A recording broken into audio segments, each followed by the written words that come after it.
the line. On est tous au grand complet, formidable. Bonsoir Ludovic, bienvenue. Bonsoir. Bienvenue à notre webinaire We Are Resilient, portant sur les relations entre les grands groupes et les PME. Alors, je propose de commencer. Je vais faire une petite introduction. Juste un instant. Donc, je me présente, je suis Jacques Knight, je travaille pour Présence, la plateforme de consulting scientifique et technique. Présence est l'organisateur de ce webinaire. Initialement, il s'agit d'une start-up de l'École Polytechnique. Et Présence est maintenant une plateforme qui permet d'injecter de l'expertise à la demande dans les projets d'innovation industrielle afin d'accélérer les prises de décision de nos clients pour résoudre des problèmes scientifiques et techniques. Nous avons un réseau scientifique et technologique qui comprend plus de 6 millions d'experts dans le monde, appuyé par une équipe de fellow Présence, qui sont des anciens directeurs R&D, des anciens CTO, des anciens directeurs de la recherche, etc., de grands groupes industriels, avec un double profil scientifique et industriel, et une certaine curiosité pour les problèmes, pour la résolution de problèmes. Actuellement, Présence collabore avec une cinquantaine de directions R&D, de l'innovation, de direction techno-marketing de grands groupes. Et je rappelle que Présence possède l'agrément crédit d'impôt recherche du ministère de la Recherche. Donc, le webinaire de ce soir, We Are Resilient, va porter sur les relations entre les grands groupes et les PME. La crise du Covid a révélé des failles dans notre système d'approvisionnement en médicaments, en équipements sanitaires. Elle a aussi révélé la résilience industrielle de notre pays et des acteurs industriels français. Dans We Are Resilient, le premier épisode, nous avons parlé du cas de Forcia, qui s'est lancé dans la production de masques. Et dans le deuxième épisode, nous allons parler de l'industrie pharmaceutique, notamment à travers l'exemple de Sequence. Et dans cet épisode, nous allons parler de collaboration entre grands groupes et PME, acteurs publics et acteurs associatifs, pour produire des masques qui sont réutilisables et qui sont de haute qualité. Il s'agit du collectif Volonté s'organiser contre le Covid, VOCCOV, basé dans la région Auvergne-Rhône-Alpes, et plus spécifiquement de leur projet de masque OCOV. Donc nous allons chercher à comprendre l'histoire de ce collectif et de ce projet et les facteurs qui les ont guidés vers le succès. Nous chercherons aussi, dans un deuxième temps, à tirer les leçons de cette expérience pour contribuer à orienter les réflexions actuelles autour de la relocalisation des activités industrielles. Nous allons commencer par l'origine du collectif et du projet OCOV à travers le témoignage de Cédric. Donc, bonsoir Cédric, merci de nous avoir rejoints. Peux-tu nous parler de ton collectif ? Oui, bonjour. Merci Jacques de m'avoir invité. Peut-être avant, pour me présenter rapidement, je suis ingénieur. J'ai fait 20 ans de carrière industrielle dans des grands groupes et des PME autour de la région Auvergne-Rhône-Alpes.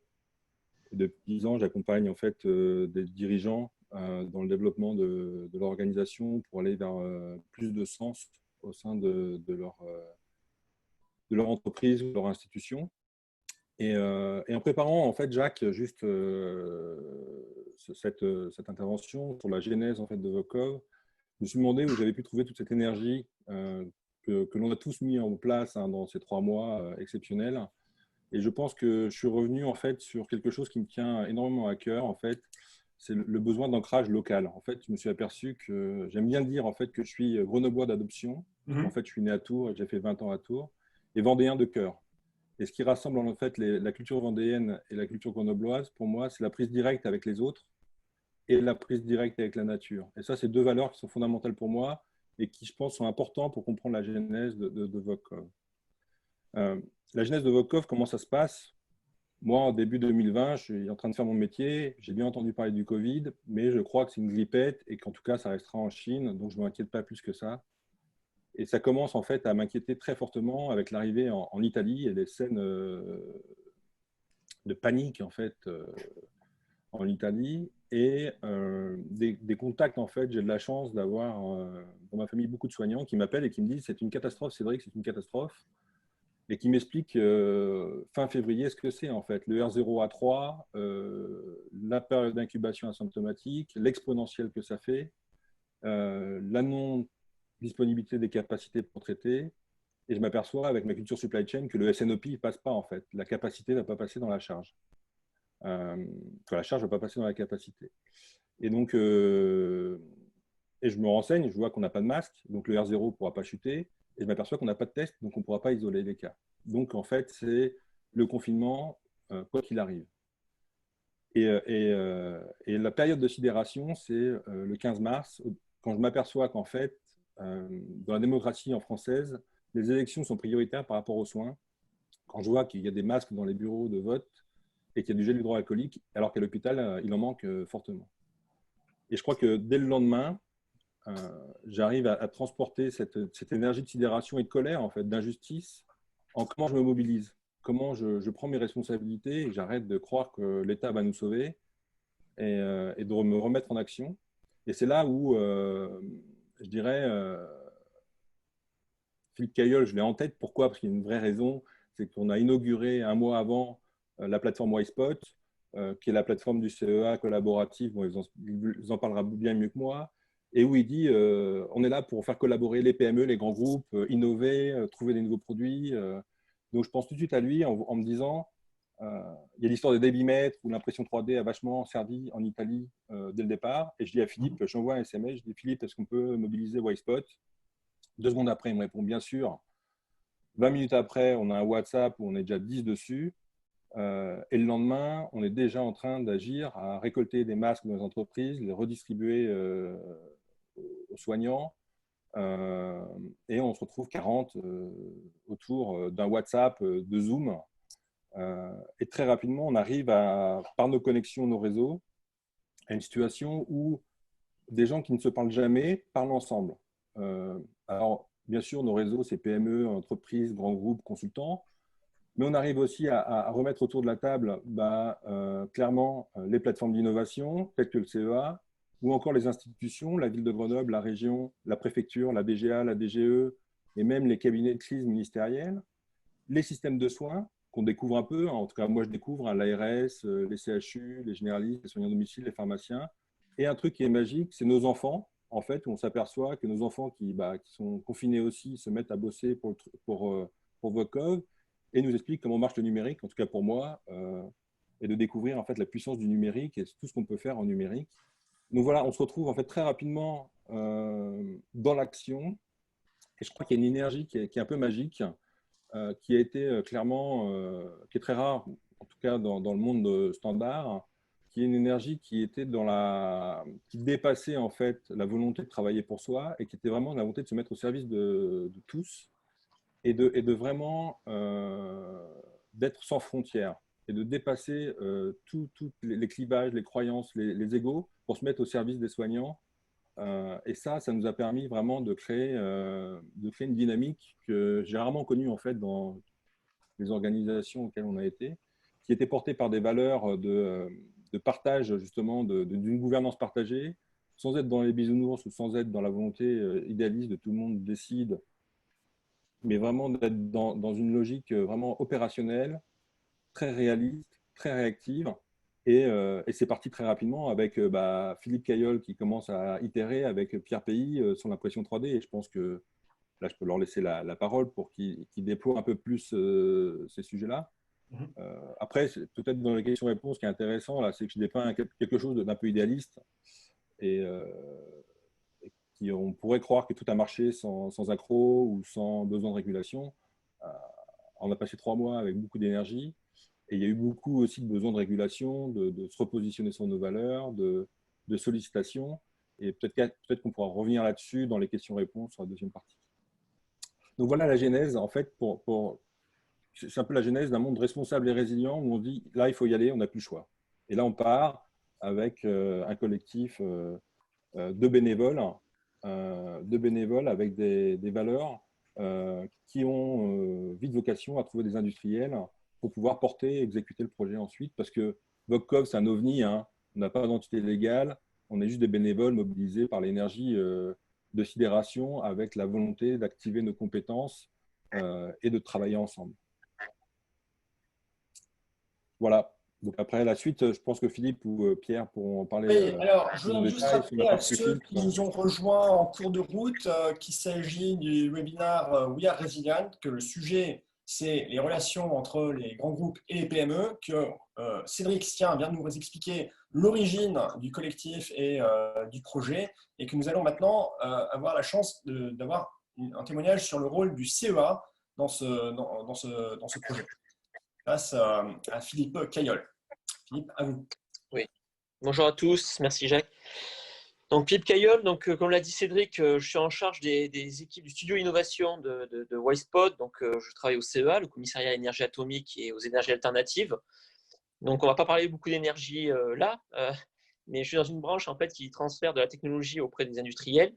Et on a en effet inauguré il y a 2 mois un nouveau bâtiment. Les activités, ça fait depuis maintenant près de 3 ans qu'elles existent, et dans lequel en fait on va au produit, on va sur le marché amener des innovations technologiques jusque sur le marché pour des industriels, PME, grands groupes, ETI. Et donc, en effet, quand Cédric, le mardi 16 mars, me contacte, on venait juste, nous, de fermer Wisepod pour des raisons, comme tout le monde, de confinement. Et donc, du coup, je lui dis, on vient de se fermer, mais on peut rouvrir, quoi, c'est pas un problème. Et tout de suite, je mobilise un designer industriel, je mobilise un mécatronicien, des spécialistes en fait, de l'impression 3D, des gens qui savent faire de la modélisation 3D. L'atelier, parce que c'est aussi pour ça que Cédric était venu me chercher, c'était en disant est-ce qu'on peut faire des masques, imprimer des masques en 3D dans ton atelier. Donc 400 mètres carrés d'atelier, autant qu'ils servent. Donc du coup, oui, j'appelle le Fab Manager en disant mais qu'est-ce qu'on peut faire. Et ça commence de cette manière-là. Le CEA, en fait, à travers Wisepod, a 2 caractéristiques. La première, c'est l'agilité, c'est-à-dire une capacité à aller rapidement et à essayer d'itérer, et ça, c'est dans notre ADN. Et donc, du coup, ça a mené qu'on a itéré 4 fois en l'espace de même pas 10 jours. Donc, tous les 2 jours, on lançait un batch. Et la deuxième capacité qu'on a, c'est de pouvoir avoir suffisamment d'expertise dans différents domaines et des partenaires dans différents domaines, ce qui a permis de tout de suite amener un écosystème d'acteurs, dont Michelin, dont Ouvry, qui pourront exposer leur rôle juste après. Et donc, très vite, on s'est rendu compte que nous, pour faire des masques, on a fait comme tout le monde, on est parti sur de la 3D. On a regardé ce qu'il y avait sur le marché, qu'est-ce qui avait été mis en 3D, etc. On a commencé à imprimer, on s'est rendu compte que c'était complètement inutilisable dans les faits, donc on a commencé à concevoir nos masques. Puis, en parallèle de cela, on pensait industrialisation. L'idée, au départ, c'est de faire des masques pour les soignants. Comme l'a dit Cédric, c'était aussi pour ceux qui étaient en première ligne en réanimation. Et on avait estimé le volume global à 15 millions. Avoir 15 millions de masques réutilisables, comme ça, on passait tranquillement l'épidémie. 15 millions, très vite, on se rend compte que il faut aller chercher un industriel de la 3D. Et donc, je contacte des équipes en interne qui sont des spécialistes donc, de l'impression 3D, puisqu'ils développent des machines pour des partenaires industriels. Et ils me disent tiens, c'est intéressant ce que tu me dis parce qu'on a monté une équipe qui teste des filtres. Bueno, sans concerter 2 équipes qui travaillent chacun de leur côté, on se réunit. Et donc, l'équipe qui a testé des filtres a passé 3 mois à tester plus de 300 assemblages différents de filtres divers et variés pour essayer de détecter lesquels étaient bons, lesquels n'étaient pas bons.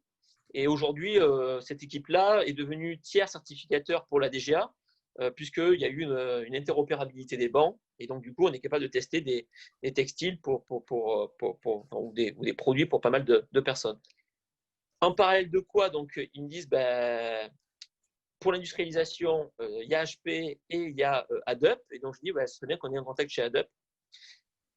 Du coup, c'est comme ça que s'est fait le lien avec Adup. Adup, qui est une joint venture Philips Michelin. Et donc, du coup, on met en relation avec Michelin. Et c'est comme ça que l'aventure a commencé avec Michelin, où très vite, on s'est dit, ça ne va pas être possible de faire de l'Indus avec de la 3D, il va falloir passer à une injection plastique. Et ce que je trouve assez fabuleux, c'est que donc nous, on a amené quoi? On a amené du design, on a amené de l'expertise, le CEA, on a amené l'écosystème, on peut aller chercher du Airstar, on a pu aller chercher du Porsche, on a pu aller chercher du Sofiletta, on a pu aller chercher pas mal de monde en fait dans notre écosystème que l'on connaît peu ou prou. On a pu solliciter des CCI, on s'est débattu pour monter jusqu'à la DGE, à la DGA, au ministère de la Santé. Enfin, on a essayé de faire feu de tout bois. Mais surtout, ça a été en s'appuyant sur ce collectif Vokov également, que, comme le disait Cédric, il y avait 40 personnes et beaucoup de spécialistes. Enfin, il y avait des acheteurs de chez Gosport, il y avait des spécialistes de la supply chain, de la logistique. Et donc, parce qu'on pourrait se dire, bah ouais, on a sorti un masque, c'est super, on a un fit, c'est super, mais derrière, faut chercher les lanières, il faut chercher. Enfin, il y a tout à faire. Comment on va le transporter de tel point à tel point? Est-ce qu'on peut faire les découpages? À quel coût? Machin, etc. Donc, c'est tout ce travail-là qui a été mené entre le 16 mars et le 1er avril, où nos amis d'Ouvry nous ont rejoints à ce moment-là, et où le travail sur les moules commençait à se faire avec Pierre, notamment. Merci Philippe. Alors, je voudrais rappeler aux participants que vous pouvez commencer à poser des questions à travers le chat ou alors à travers la fonctionnalité Q&A. N'hésitez pas à poser des questions.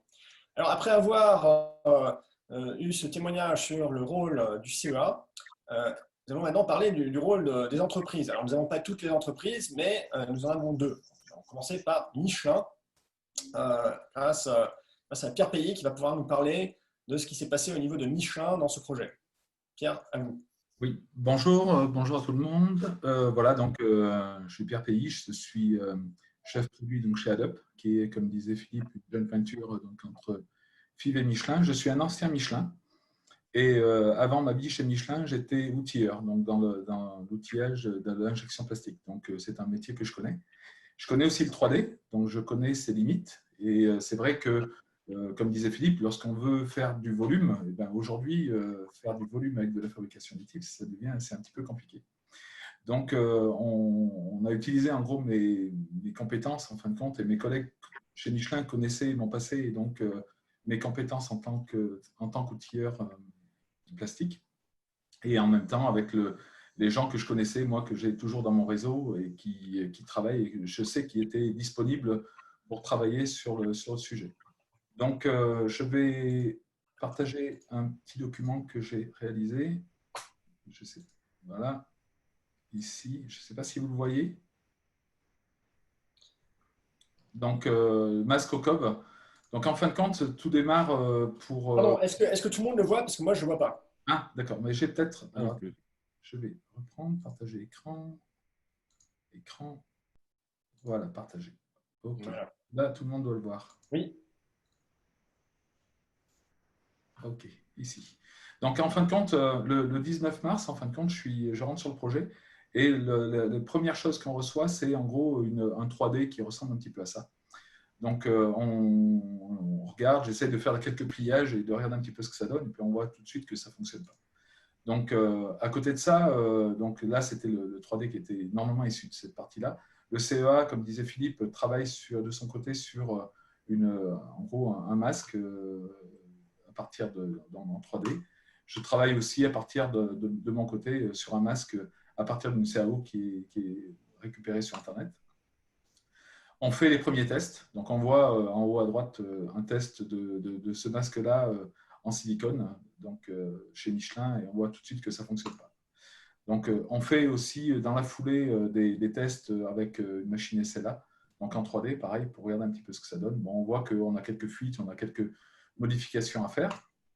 Donc, bien ensuite, une problématique qu'on n'avait pas au départ, c'était comme il faut qu'on ait un filtre et qu'il y ait une bonne respirabilité, il faut qu'on ait une surface quand même qui soit assez grande. Donc, on passe sur un filtre qui fait 8 par 9 cm.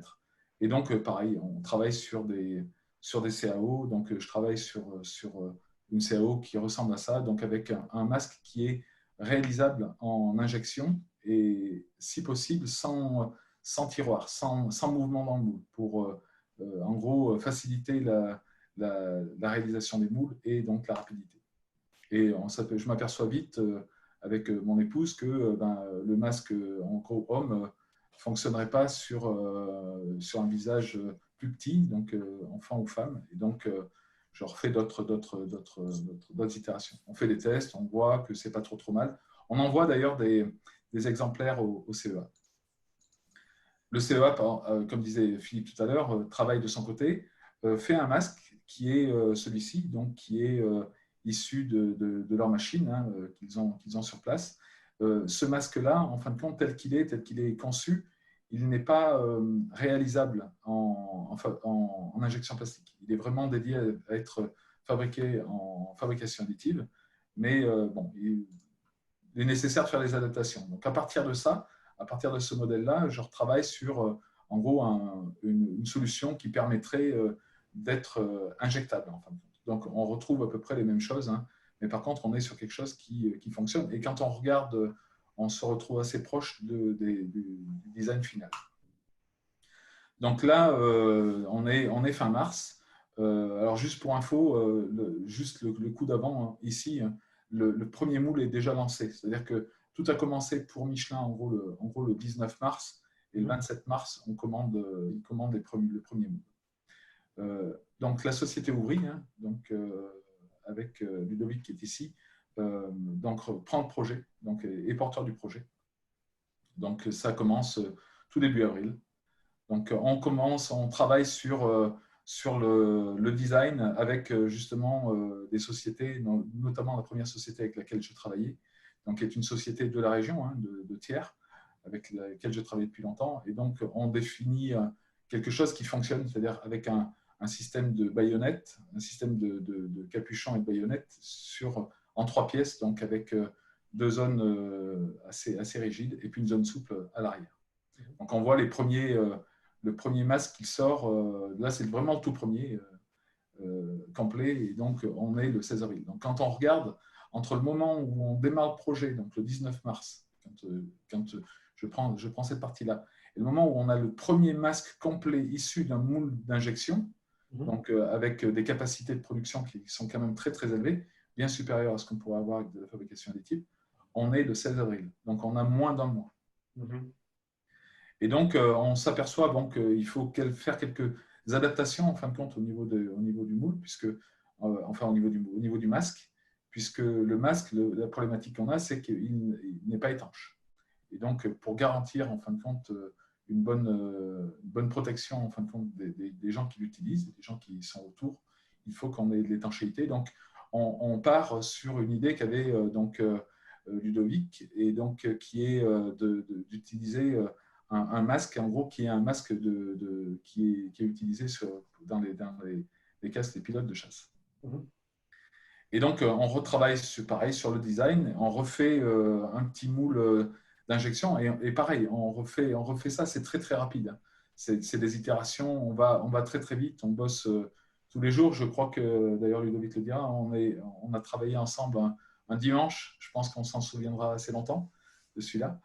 Et sur cette solution-là. Et puis on voit que on avance, on crée des produits, on part sur un produit donc avec une couleur grise et un capuchon orange, et puis on part sur un produit blanc pour être plus dans, on va dire, sur du B2C, donc pour en gros vendre à non pas à des entreprises, mais à des particuliers. Enfin voilà, donc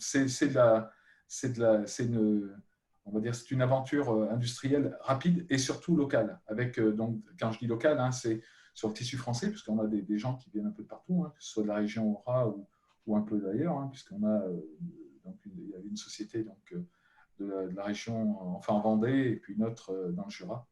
Enfin voilà, donc une réussite, on va dire, industrielle, rapide, avec on va dire un produit qui normalement pour des produits comme ça devrait prendre plusieurs mois, pour pas dire une année voire plus, et là on va dire on a fait ça en quelques semaines pour répondre au plus vite aux besoins qui étaient nécessaires au niveau de la protection des individus liés au Covid-19. Voilà, donc j'ai fini pour ma partie. Maintenant, je vais laisser la main à Juste une question, Pierre. Oui. Donc, ce qui a permis d'avancer avec une telle rapidité, c'est différents outils. Donc, la conception assistée par ordinateur, Oui. l'impression 3D, Oui. et à la fin, vous utilisez l'injection plastique, mais ça, c'est pour la production. Oui. Donc, est-ce que vous pouvez revenir sur le rôle de l'impression 3D dans cette phase de développement, de mise au point? Ah oui, oui. Ben, en fait, l'impression 3D a permis de faire pas mal d'itérations, enfin très rapides. C'est-à-dire que on avait la CAO la veille au soir, le lendemain, on avait les pièces dans les mains pour voir ce que ça donnait. Donc, quelque part, on pouvait voir que, par exemple, le premier design, enfin les 2 premiers designs, n'étaient pas adaptés. Et donc, ça nous a permis d'aller quand même assez vite sur de la. Alors, pareil, hein, quand on regarde. On a scanné, par exemple, c'est pareil, on a utilisé donc de la photogrammétrie pour récupérer, par exemple, la forme on va dire, d'une jupe intérieure, hein, d'un masque des pilotes de chasse, pour ensuite la réaliser en gros en CAO et ensuite lancer les outillages derrière. Une question aussi. À l'origine, le design du CEA, c'était réalisé uniquement par fabrication additive, si j'ai bien compris? D'accord. Et ça, c'est parce que le CEA n'avait pas l'intention de les produire en grande série, ou alors je me trompe, et en fait, c'est… En fait, au démarrage, enfin, période de crise égale rapidité. Donc, Ouais. la rapidité, on prend ce qu'on a sous la main. Donc, on avait des machines industrielles de chez HP. Donc, on savait qu'on était capable de pouvoir sortir, je ne sais plus les chiffres, mais je crois 1000 pièces par semaine, en mobilisant tous les producteurs qu'HP était capable de pouvoir mettre autour de la table. Mais quand on s'est dit, on vise 15 millions, Ouais. du coup, on se rend vite compte qu'avec 1000 par semaine, pour arriver à 15 millions, il va falloir plusieurs années, voire plusieurs décennies, et que donc du coup, on n'est plus, enfin, c'est plus, on peut plus tenir là-dessus. En plus, il y a des matériaux que vous passez en impression 3D. La souplesse du masque aujourd'hui ne permet pas d'être fait en 3D. Il n'y a pas de matériaux aussi souples que ça. En tout cas, les machines, vous en avez quelques-unes, elles sont très rares. Et du coup, la plupart sont dures. Le masque que vous voyez CEA est un masque qui est rigide, qui est trop dur, qui fait mal sur la peau, en fait. Et donc, du coup, il n'y avait que et ça, c'était aussi le savoir-faire de Ouvry, d'alléger en fait ce matériau en le rendant le plus souple possible pour qu'il soit le moins pénalisant pour la peau. Et puis l'autre problème que vous avez, c'est que vous avez un Covid et que les matériaux que vous utilisez, c'est des matériaux qui sont poreux en général dans de l'impression 3D, et que donc du coup, après, il va falloir sortir le Covid des pores du matériau, ce que vous n'avez pas sur des matériaux pharmaceutiques ou autres que vous trouvez dans le plastique. Et en fait, la 3D, c'est un peu le démarrage sur un plan industriel, alors que l'injection plastique, ça fait des décennies que c'est au point, que ça marche, que ça tourne, et donc vous avez une diversité de matériaux incroyable. Et donc, quand vous voulez aller vite, malgré tout, pour des grandes quantités, c'est ça. Même si au démarrage, il y a un temps, puisqu'il faut faire les moules, comme le disait Pierre, etc. Par contre, je tiens à le préciser, ça permet de tout de suite sortir un produit, aller au CHUGA, au CHU de Grenoble, le tester auprès d'infirmiers, se rendre compte que ça ne va pas pour ceci, ça ne va pas pour cela, parce que Pierre ou moi ou mes designers, on n'est pas des médecins. Donc, du coup, on ne se rend pas compte qu'à un moment donné, il se passe ceci, il se passe cela, il va falloir regarder en hauteur, en bas, etc. Donc voilà. Et puis, le dernier point, c'est que l'impression 3D permet de faire des choses qu'on ne peut pas faire en impression plastique.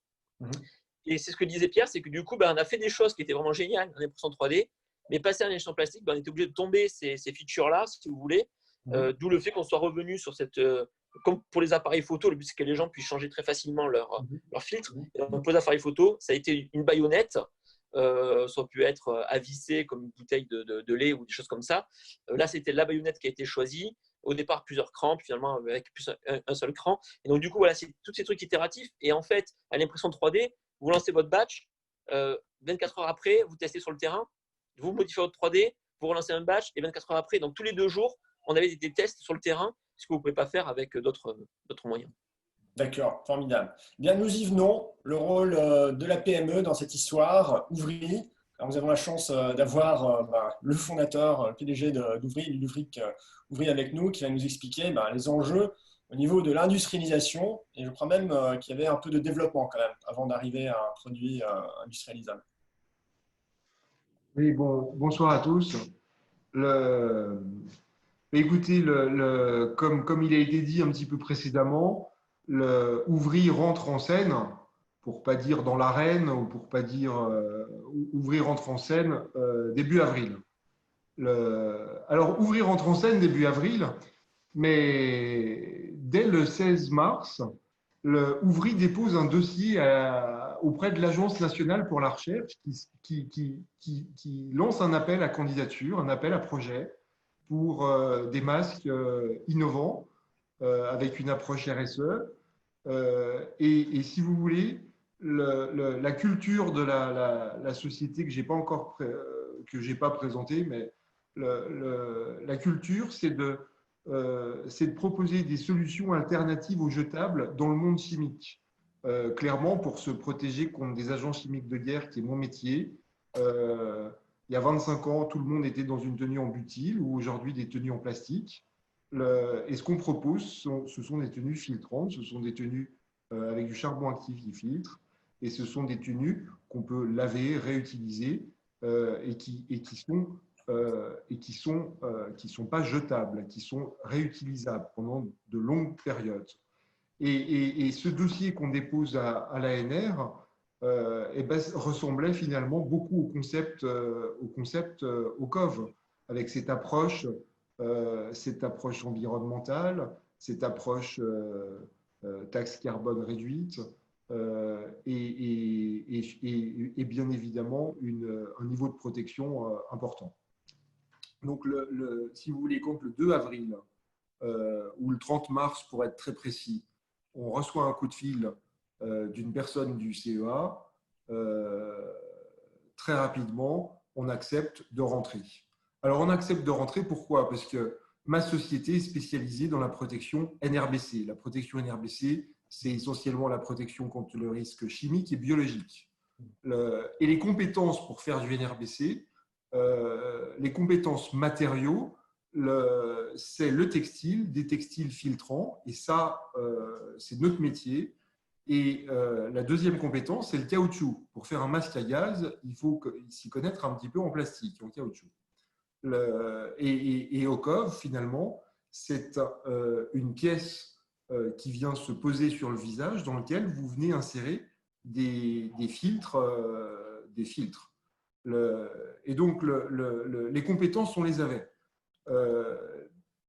Pour réussir un projet comme ça, la PME, enfin l'industriel, la PME en l'occurrence, au-delà des bonnes idées et au-delà de compétences, doit mettre en place une approche d'ingénierie système, gérer les interfaces, gérer très très rapidement les problèmes de durée de vie. Donc ça, l'ingénierie système, c'est quelque chose qu'on connaît bien chez moi, et poursuivre la conception, puisque nous avons, comme l'a rappelé Pierre Pays, nous avons proposé quelques adaptations à la définition initiale pour optimiser à la fois le confort, la sécurité et la sécurité du masque. Donc là, on se retrouve autour du 15 avril, et le 15 avril, le rôle de l'industriel, et moi j'appelle ça plus le maître d'œuvre industriel, c'est aussi d'assurer le ramp-up industriel, c'est-à-dire d'investir, parce que vous les avez vus en photo, ces moules sont de grosses pièces très coûteuses. Donc on a pris la responsabilité, sur la base de 3 premières commandes significatives de Michelin, de la région Rhône-Alpes et de la ville de Grenoble, on a pris la décision d'investir dans l'outil pour pouvoir très rapidement fabriquer les masques. Entre le 15 avril et le 11 mai, date du déconfinement, ça a été un travail essentiellement sur cette industrialisation du processus. On parle beaucoup du produit, mais il a fallu traiter toutes les affaires de certification, toutes les études techniques à mener pour pouvoir, je dirais, alimenter le marketing et les gens produits chez nous qui eux-mêmes vont alimenter les commerciaux pour faire la promotion du produit. Donc ça, c'est la partie mise sur le marché, à la fois la certification, le marketing et la vente. Et n'oublions pas un maillon qui est absolument crucial en temps de crise, qui est la logistique, puisqu'il a fallu mettre en place une organisation dédiée avec un grand industriel de la logistique qu'on a retenu. Avec des enjeux, c'était de monter en puissance très rapidement, tout en sachant que derrière, on ne resterait pas à des cadences de 200-300 000 masques par semaine jusqu'au mois de décembre. Et donc, l'industriel a accepté de jouer le jeu. Donc, voilà comment je résumerai un petit peu notre… Et j'ai cherché à imaginer un petit peu notre intervention. Aujourd'hui, c'est plus de 300 000 masques ce soir là, qui ont été livrés. C'est une capacité de production de plus de 250 000, entre 250 000 et bientôt 300 000 par semaine, qui aurait été mise en place en France, sur nos territoires, avec une supply chain qui est complètement française. Et si aujourd'hui la demande baisse un petit peu, elle est néanmoins toujours présente, et elle est présente pour au moins deux raisons. C'est que certaines grandes administrations ou grandes sociétés qui préparent l'avenir constituent des stocks de précaution et des stocks stratégiques. Et la deuxième raison, c'est que des plus petites sociétés qui ne veulent pas, à l'occasion d'une deuxième vague potentielle ou d'une grippe saisonnière sévère, subir des droits de retrait, subir des pertes d'activité liées enfin des pertes d'activité, ces sociétés voient OCOV comme une bonne solution d'assurance. Donc là, on est sur des plus petites sociétés, voire des particuliers soucieux de leur santé, de la santé de leurs proches. Oui, d'ailleurs, quand est-ce qu'on peut avoir la possibilité de faire l'acquisition des masques en tant que particulier, par exemple sur Amazon, je ne sais pas? Alors écoutez, on n'est pas allé sur ces grandes places comme Amazon. Il a été annoncé hier sur mon site internet et on a reçu plus de 12 000 demandes hier, donc c'était quand même une vente aux particuliers. Donc les particuliers, c'est tout simple, ils viennent s'inscrire et faire une demande sur le site o-cov.com et derrière, la demande est relayée en fonction de la zone géographique, en fonction d'un certain nombre de critères. Elle est relayée vers des distributeurs qui gèrent les particuliers de façon dédiée. D'accord. Alors, finalement, ça nous amène vers la question de la taille du marché. J'ai vu qu'au départ, il y avait le chiffre de 15 millions de masques qui avait été évoqué. Qu'est-ce que c'est la signification de ce chiffre? Si on peut revenir dessus un petit peu. Je pense que Je vais laisser, ouais. je peux laisser la parole à Cédric parce que c'est avec lui que ça a été défini. Mais 15 millions, c'était un masque par soignant.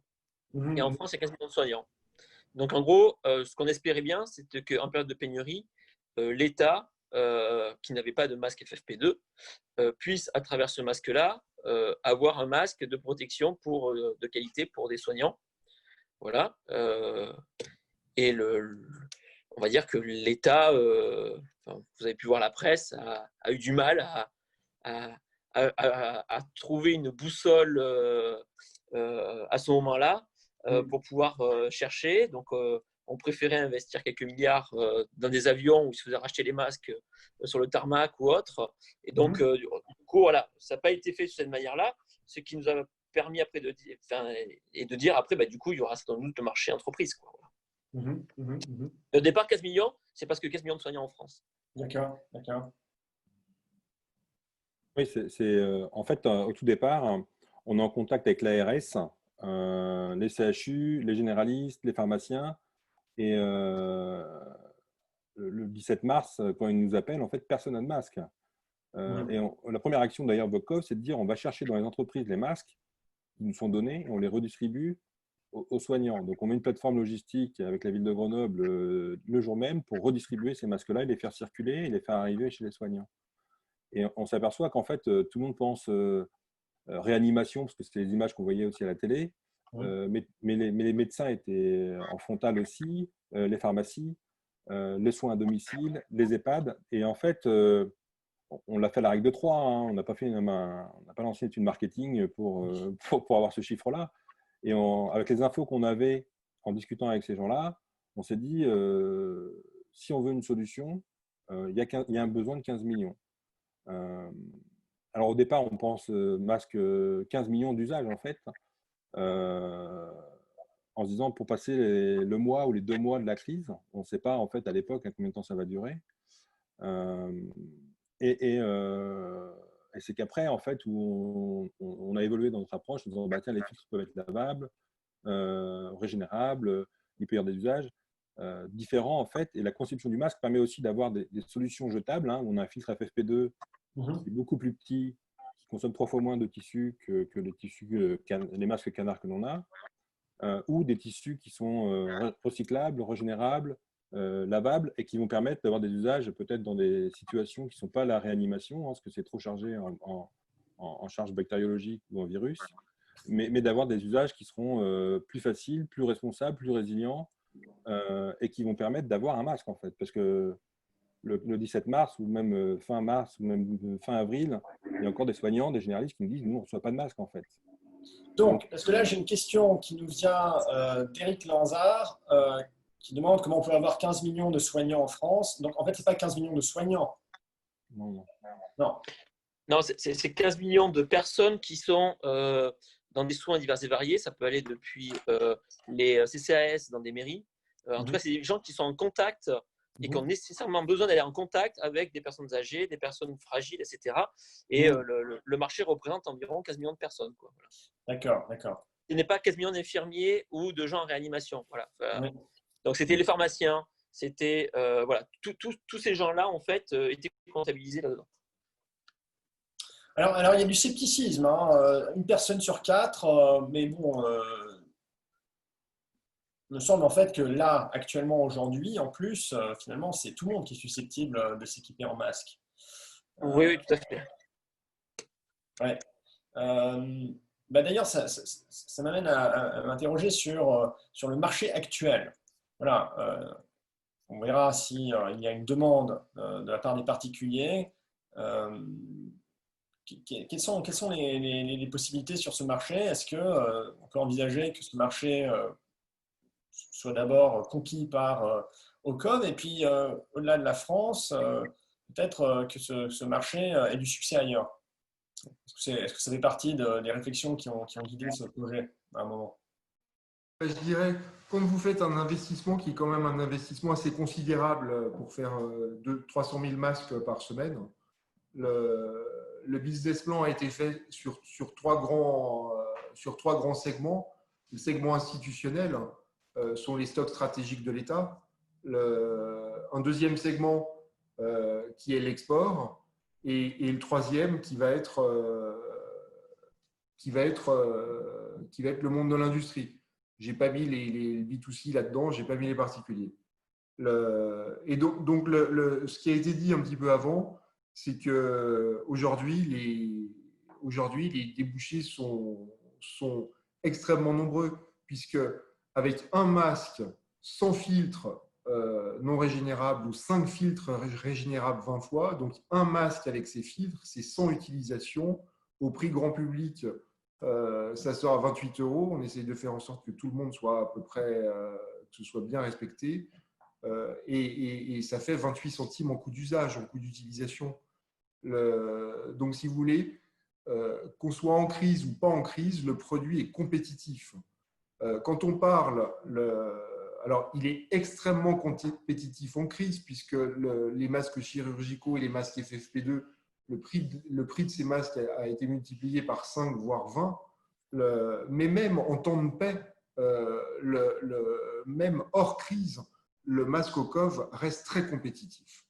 Donc, les débouchés, à la fois dans le monde de la santé, une fois qu'on aura convaincu les ARS de créer une case, donc de créer dans les recommandations générales une place pour le Ocov, les débouchés sont extrêmement nombreux et permettront à nos futurs clients, aux futurs acquéreurs d'économiser de l'argent et de consommer propre et accessoirement d'être protégés, j'ai peur de le dire, mais mieux. Donc, si vous voulez, avec tous ces arguments, on ne voit pas comment la démarche ne serait que ponctuelle. C'est une démarche pour nous qui est une démarche pérenne, une démarche que nous, avec un plan d'action que nous menons sur le long terme. Pour les activités export aujourd'hui, Ocov a été vendu dans 5 pays, des pays plutôt prometteurs. On a la Suisse, on a l'Angleterre, la Belgique, le Luxembourg et le Liban. Le Liban qui est toujours très friand de tester des nouvelles technologies, Liban-Israël, qui est testé des nouvelles technologies, des nouveaux concepts et qui peut être un relais vers le Moyen-Orient. Donc voilà un petit peu l'approche. Ce n'est pas un produit qu'on a fait comme on a pu le faire par ailleurs dans ma société sur des masques textiles, sur lequel on savait très bien que le business était un business de 2 mois, 2 mois et demi. Ocov est un produit pérenne avec une approche pérenne et durable. On n'entend pas ? Je voulais dire que c'est un produit innovant. Un des aspects sur lesquels il a fallu innover, me semble-t-il, si j'ai bien compris, c'est le tissu. Donc les masques FFP2 utilisent un certain tissu. Et d'après ce que j'ai compris, vous avez mis en place une solution qui permet de restituer les mêmes fonctions, d'avoir les mêmes fonctionnalités, mais avec un autre matériau.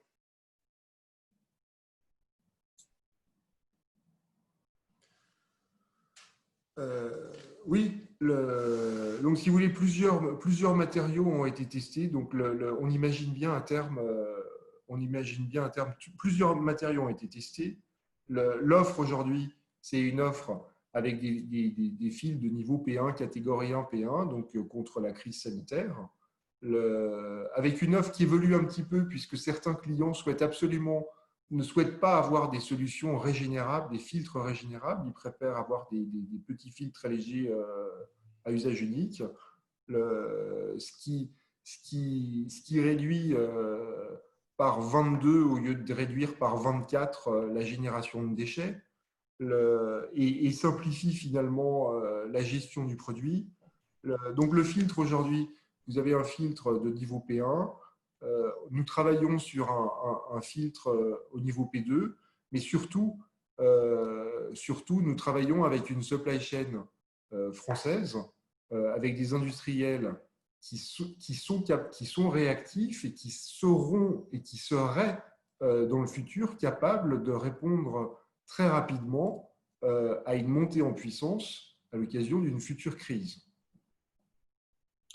Alors, si on élargit un petit peu la discussion et qu'on essaye de tirer des leçons de cette expérience dans la perspective des débats actuels qui portent sur la relocalisation des activités industrielles, quels sont les facteurs que vous seriez amenés à retenir pour guider les décisions actuelles? Pour nous faciliter la relocalisation, il faut de la commande. La commande, elle peut être une commande du secteur privé. C'est 80% aujourd'hui des commandes Ocov. La commande publique, et d'autant plus la commande publique, quand on fait gagner de l'argent à cette commande publique parce qu'on a une solution finalement moins onéreuse que des solutions jetables achetées dans des pays à la grande importation. Ça, c'est primordial. Donc, il nous faut des décisions politiques, il faut un courage au niveau institutionnel pour soutenir ces productions françaises. La deuxième, vous avez parlé d'innovation. Quand vous arrivez avec un produit qui ne rentre pas tout à fait dans les cases des normes existantes ou dans des recommandations de produits existants, aujourd'hui, les recommandations, c'est 3 produits. c'est le masque chirurgical, le FFP2, le FFP3. Au COV, c'est un peu rien de tout ça. Ça rentre dans toutes les cases sans rentrer dans la case. Donc, il va falloir faire de l'éducation auprès des prescripteurs, auprès des personnes en charge de rédiger ces recommandations, ces circulaires, pour imposer ou proposer cette alternative, encore une fois, durable et au bout qui coûtera moins cher et qui permettra une meilleure utilisation des deniers publics. Alors, vous avez évoqué le rôle de l'innovation, le rôle de la commande publique, le rôle de proposer des innovations qui permettent justement de générer des efficiences qui justifient la commande publique. Qu'est-ce qu'on peut dire à propos du rôle des grands groupes, par exemple, un grand groupe comme Michelin? Peut-être que Pierre Pays pourrait apporter un éclairage sur cet aspect. Quel est le rôle des grands groupes dans cette discussion qui porte sur la relocalisation des activités industrielles? Alors, je sais que chez Michelin, il y a eu aussi des masques qui ont été réalisés en interne pour protéger les personnes Michelin, donc avec du tissu, puisque on est aussi fabricant de tissu. Donc, effectivement, il y a, on va dire qu'après, les besoins sont là. On sait qu'on a besoin que les gens soient protégés pour travailler. On sait que le masque au COV protège beaucoup. Aujourd'hui, une des problématiques, c'est aussi on va dire la validation, en fin de compte, du masque et parfois, on va dire, un petit peu comment dire, Michelin est un grand groupe et donc parfois se dit bon ben voilà, on a besoin d'avoir quelque chose qui soit tamponné, un coup de tampon, validé et donc pour que ça fonctionne. Moi, je peux rajouter des points parce qu'au quotidien, on fait collaborer des grands groupes et des plus petites structures parce que souvent, quand on transfère une technologie à un grand groupe, ce n'est pas lui qui la développe et c'est souvent une petite structure qui va la développer pour lui. Il y a quand même un bas qui blesse en France, c'est que souvent les grands groupes, et ce n'est pas une culture qui est en Allemagne. En Allemagne, quand vous êtes un grand groupe, vous travaillez, vous coopérez avec toujours le même tissu de PME. Et ce qui fait que quand vous voulez innover, d'ailleurs, Ludwig peut le dire lui-même, puisque du coup, il a pu facilement travailler avec des partenaires à lui de longue date, dans lesquels il a confiance qui s'est inscrite. Et on voit que c'est plus compliqué avec des partenaires nouveaux, avec lesquels il faut qu'on apprenne à se connaître, etc. Et là, c'est ça qui manque un peu en France, c'est que souvent, les grands groupes, quand ils partent à l'étranger, par exemple, ils reconstituent leur écosystème sur place. Ils ne partent pas avec les PME françaises qui les accompagnent sur le territoire, par exemple. Et ça, c'est ce qu'on ne trouve pas avec nos collègues, nos homologues allemands, par exemple.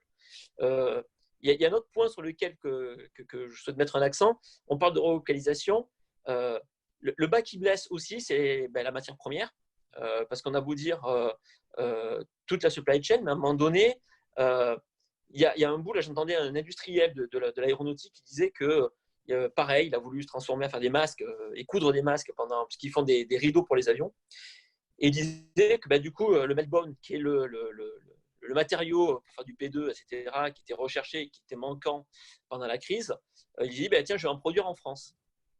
Et il est vrai qu'il y a beaucoup de matières premières, beaucoup de matériaux premiers, parce qu'on peut réindustrialiser, mais si on n'a pas la matière première, c'est le premier élément qu'il va falloir pour pouvoir justement réindustrialiser. Donc, comment on est capable de pouvoir retrouver cette matière première et avoir une souveraineté sur la matière première et pas toujours se dire, la matière, il va quand même falloir attendre que la Chine nous ouvre le marché de sa matière première pour qu'on puisse faire ce qu'on a envie de faire après nous derrière. Voilà. Ouais, je peux rajouter peut-être un point. Oui. Comment on a créé un écosystème en fait qui n'existait pas. En effet, Ludovic Ouvry a son écosystème, les grands groupes ont leur écosystème. Et là, c'est en mixant des écosystèmes, l'écosystème de la santé, où Ludovic Ouvry n'y était pas forcément, avec les compétences de systémier, de protection d'Ouvry, avec les compétences 3D qu'on avait au CEA ou chez Michelin, avec les compétences d'injection, où en faisant en fait ce mix de compétences et en la synchronisant, on arrive en fait à sortir un masque qui est moins cher que le FFP2 en temps de paix. Le FFP2, on l'a vu à 20 centimes de dollars le 15 mars, il était à 4 $ ou 5 $ 20 jours après. Ce que s'expliquait Ludovic. Et c'est fabriqué en France, et c'est conçu en France, et c'est possible d'être compétitif. Et ça, je pense que moi, c'est un peu la leçon que j'en retiens, c'est de dire, et la joie aussi de cette aventure, c'est de dire, on a les compétences, on a les infrastructures industrielles, il y a besoin de changement de paradigme, comme disait Ludovic Ouvry, des instances publiques, des instances aussi de soins qui aujourd'hui, maintenant que c'est plus la crise, ne veulent plus ils veulent que du jetable et revenir au jetable, et qui rejettent un peu les masques qui ne sont pas jetables et qui polluent. Donc il y a besoin en fait de faire tomber ces croyances, ces paradigmes dans les institutions et de recréer des réseaux où on mixe des gens qui n'ont pas l'habitude de se voir en fait, de parler. Vocov, la mission de Vocov dans tout ça, c'est d'avoir été très transversal et de s'assurer que tout le monde parlait ensemble en fait, que les contraintes étaient bien comprises, que les besoins ou les croyances étaient remises en question, et qu'on allait tous vers le besoin de protéger ceux qui avaient besoin d'être protégés. Donc ça vraiment, pour moi, c'est l'explication, je dirais, humaine de l'innovation. C'est qu'on a cassé en fait toutes ces frontières. On était sur des valeurs communes qui étaient évidentes. Là, c'était une évidence pour tout le monde.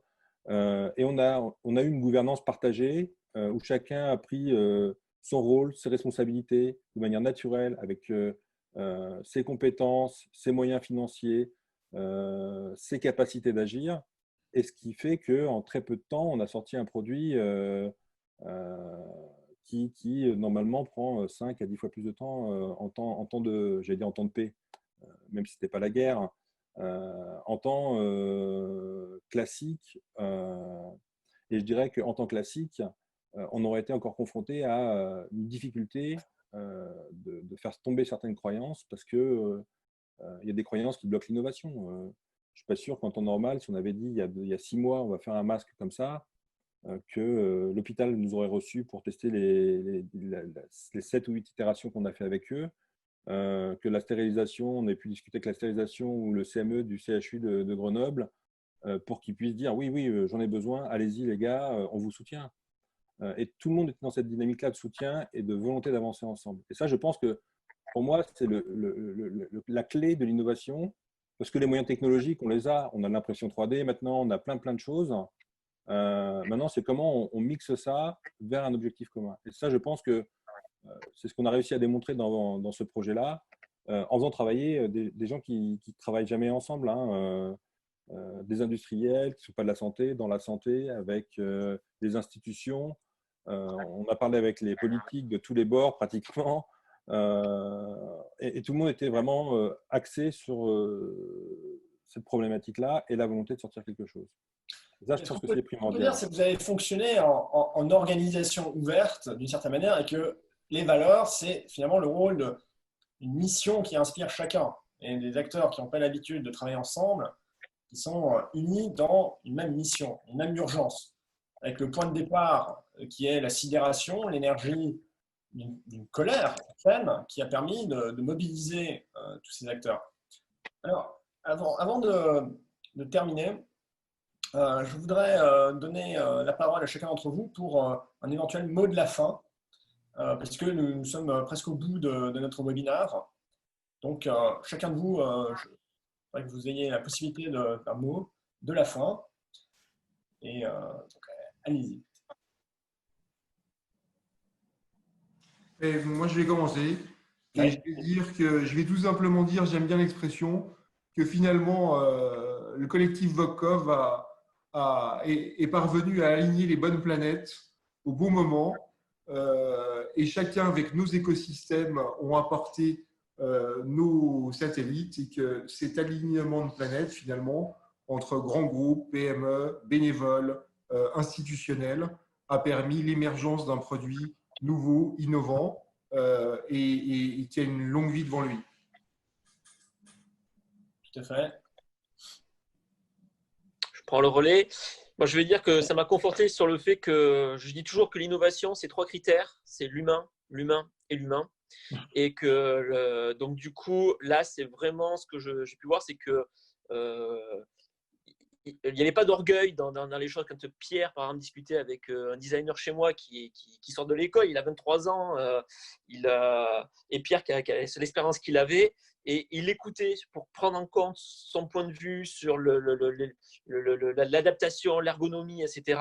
Parce qu'il se disait, mais moi, je ne suis pas designer, voilà, donc je peux lui donner point technique, mais pas ça. Et c'était le cas pour, si je prends cet exemple-là, c'était le cas pour tout. Et ça a été parce qu'il y avait des gens chouettes autour de la table. Et je peux vous dire, dans notre projet que l'on conduit, il suffit d'une personne pas chouette. Et puis c'est mort, le projet s'enraye, ça patine, ça passe pas dans la boîte. Voilà. Et donc finalement, on en a eu des gens pas trop chouettes à un moment donné dans le projet. Et puis finalement, ils sont sortis parce qu'il y avait tellement un bulldozer qui avançait que du coup, ils n'étaient pas capables de pouvoir l'arrêter. Et donc du coup, ils sont sortis d'eux-mêmes, ou on les a sortis d'ailleurs. Mais voilà. Et donc c'est vraiment ça, c'est que l'innovation, c'est une histoire avant tout de croyance et d'humain en fait. Merci Philippe, merci aussi Ludovic. Cédric, Pierre, avez-vous un mot de la fin?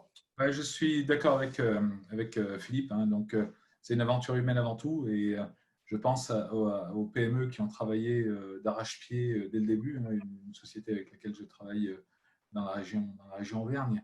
Et les gens étaient en plus enthousiastes, c'est-à-dire qu'ils avaient vraiment l'impression de faire quelque chose de bien pour la société. Ils y sont allés avec leur cœur, vraiment. Ils y sont allés, ils ont voulu y aller, ils ne comptaient pas leurs heures, ils le faisaient avec plaisir, avec engouement, ils voulaient savoir exactement où est-ce qu'on en était tout le temps. Les gens étaient vraiment, vraiment très, très moteurs là-dessus. Et il ne faut pas oublier, il y a une désindustrialisation de la France quand même qui s'opère depuis quand même pas mal d'années. Et on voit qu'il y a des PME qui s'en sortent. Ce n'est pas facile toujours, hein, mais notamment avec beaucoup de grandes sociétés qui ont en gros l'habitude d'aller voir ce qui se passe de l'autre côté des frontières et voir de l'autre côté des frontières de l'Europe. Et là, de voir qu'on est capable de faire des choses en France rapidement, avec un prix qui est compétitif et surtout avec des gens qui sont là, quoi, qui se battent tous les jours hein, pour qu'eux survivent et puis que derrière, ils puissent aider aussi à ce que d'autres survivent, notamment grâce au masque. Merci Pierre. Oui, moi, pour le mot de la fin, en fait, je pense que dans Vokov, quand je prends le recul de ce qu'on a vécu, je pense qu'on a vécu un prototype de ce que pourrait devenir l'économie libérale et capitalistique pour devenir responsable et résiliente, en fait. C'est un peu des mots qu'on entend à la mode aujourd'hui. Et moi, ce que j'ai vécu, et je pense que c'est la première fois que je le vivais comme ça, en fait, et ce n'était pas mon intention en partant, hein, comme je l'expliquais au départ, c'est de dire c'est possible. Ce n'est pas forcément de l'économie sociale et solidaire de s'occuper de ce qui est responsable et résilient et de s'opposer au libéralisme et au capitalisme. Quand on bosse tous ensemble et qu'on a une valeur commune, et derrière ma tête, j'ai la prochaine catastrophe, hein, qui est la catastrophe climatique qu'on a devant nous, c'est possible. Donc je pense que voilà, pour moi, au-delà du produit et de l'aventure, c'est une démonstration que c'est possible, qu'il y a des écosystèmes à mettre en place, quand le partage de la valeur est fait proprement, quand le partage des valeurs est fait aussi proprement, qu'il y a une gouvernance partagée consciente avec les conditions que viennent de dire Ludovic, Pierre et Philippe, là, ça peut marcher en fait. Et ça me remplit d'espoir en me disant, là, on a démontré quelque chose et moi, j'espère que ça va pouvoir servir à reproduire en fait de nouveaux écosystèmes de ce type-là pour aller vers une économie résiliente, responsable, qui va s'occuper des prochains enjeux. Et j'espère que le prochain enjeu, ce n'est pas la seconde vague, mais des prochains enjeux qui sont devant nous et qui sont à 10, 20 ou 30 ans et sur lesquels on peut encore réagir tout de suite parce qu'on est compétent en plus en France, je crois qu'on l'a démontré, pour faire des choses qui sont économiquement rentables donc, et qui ont du sens. Donc voilà, donc moi, c'est tout le plaisir que j'ai eu à travailler avec toute l'équipe. Il y avait plusieurs centaines de personnes qui ont travaillé sur le sujet et je les connais à peu près tous. Et c'est vraiment un plaisir d'avoir interagi. Ça n'a pas été rose tout le temps. Il y a eu des moments où il a fallu s'expliquer, comme disait Philippe. Mais voilà, on a eu une aventure et tous ceux qui l'ont touché, je pense, ont vécu quelque chose qui est d'un autre ordre, qui est de cet ordre-là. Et j'espère juste que ça pourra se dupliquer dans le futur. Merci voilà. Cédric. Effectivement, c'est une histoire très inspirante qui pourra en inspirer d'autres. Ce que j'en retiens, c'est que je n'ai pas écouté ceux qui disaient peut-être que ce n'était pas possible de fabriquer des masques en France. Vous avez dit non, c'est possible. La clé de ça, c'est l'innovation. Vous avez fait un produit qui est innovant. n'existait pas auparavant. Et je pense que chez Présence, on partage cette idée que c'est par l'innovation qu'on peut tirer le système industriel vers le haut. S'il peut y avoir des projets de relocalisation de l'activité industrielle, peut-être qu'un des moteurs, ce sera l'innovation. Non pas l'idée de simplement rattraper ce qui se fait ailleurs, mais l'idée de faire des choses qui permettront d'aller plus loin. Et c'est ce en quoi on croit chez Présence. On pense aussi que voilà, il ne faut pas écouter ceux qui disent que ce n'est pas possible.